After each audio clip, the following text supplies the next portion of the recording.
पिया तोहरे उमादर सा बड़ी दूर बा, देखना जरूर बाना।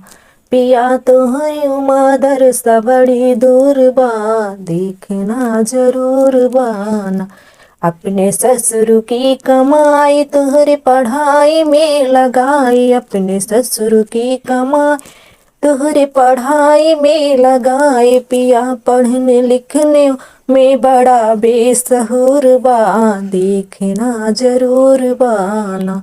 पिया पढ़ने लिखने में बड़ा बेसहुर बा, देखना जरूर बाना। पिया तोहरे मादर सा बड़ी दूर बा, देखना जरूर बाना।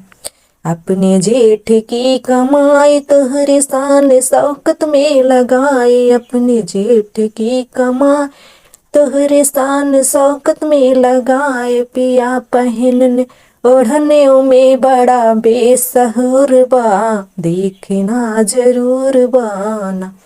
पिया तोहरे मादर सा बड़ी दूर बा, देखना जरूर बाना।